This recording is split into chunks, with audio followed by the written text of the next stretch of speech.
Welcome back to Inside Politics. Our guest today is Dr. Carol Swain, a candidate for mayor in the August 1st election.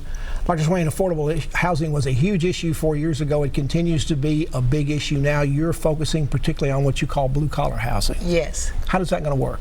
It works. The city owns over 1,500 parcels of land that are scattered around Davidson County.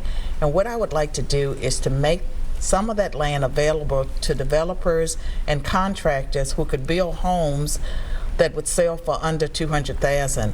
And I've spoken with many developers, and they say that they can get the cost of a home down to below $150,000 using the modular technology that's used to build many hotels. Will that take some changes in the city's codes and things like that to make it easier to do it? You would certainly have to do deed restrictions to keep people from buying the homes and flipping them.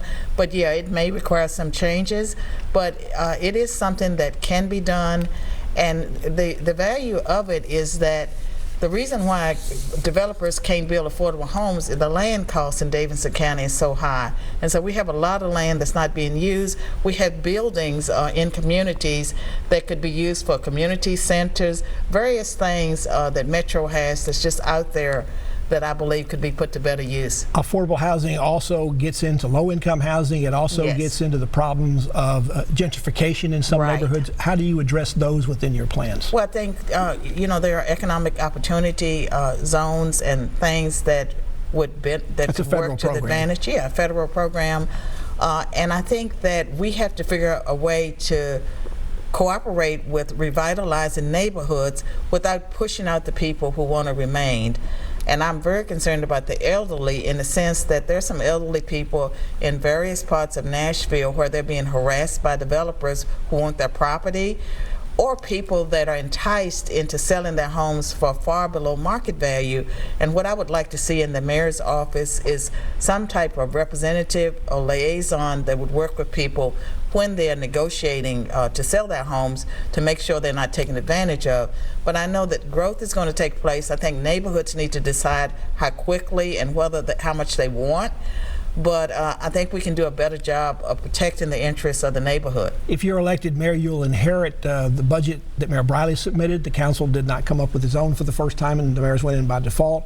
There's somewhere around $30 to $40 million in that budget that seems to be up in the air because it would come from the privatization of the parking meter system and also from selling the downtown energy system. What are you going to do about making up that, if you're the mayor? How do you make up that $30 or $40 million deficit? That's a pretty big number, although it's a $1 billion budget. I believe it's probably closer to $44 million.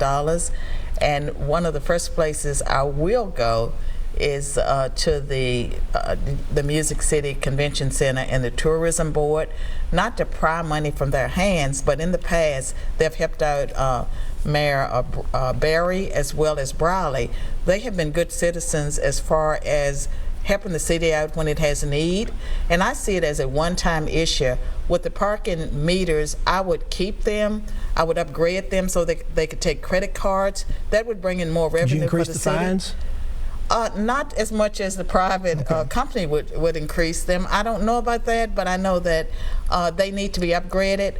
And with the district energy system, you can raise the rates. You don't have to have a deficit there. Run it like a business.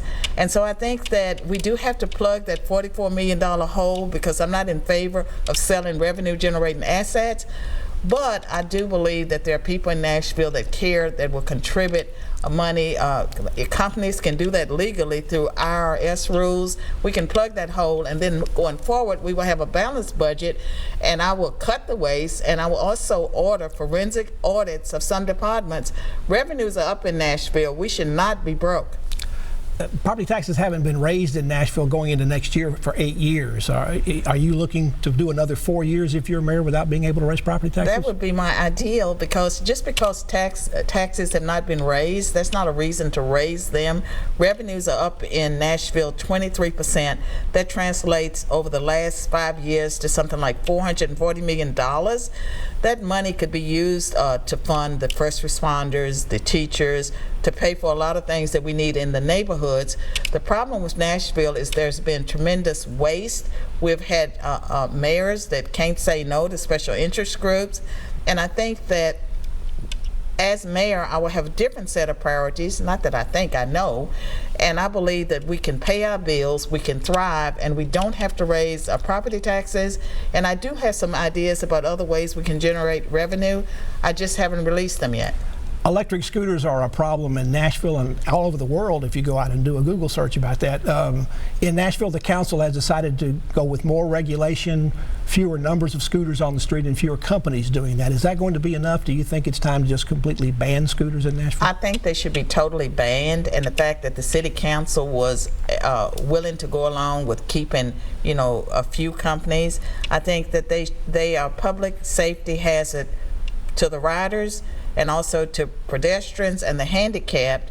And so I was disappointed that not only did city council go along with this, but the mayor is sort of waffling on his position. His public position initially was to ban them outright. They have not presented anything that would change my mind about whether they should be banned. Another area of public safety seems to be increasingly pedestrian safety. We had another person killed downtown on Broadway near I-40.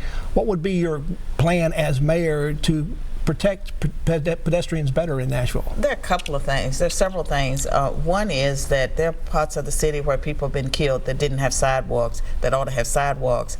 And then that pedestrian that was crossing the street, I don't believe that there was a crossing, so they were crossing at a place where we could have had a crosswalk.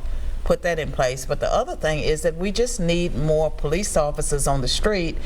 They're down about 130, and for a city our size, we need an extra 100 police officers. So as mayor, one of my goals would be to fully fund the police department, get them new leadership, as well as trying to just change the relationship between the minority community and police so it won't be adversarial.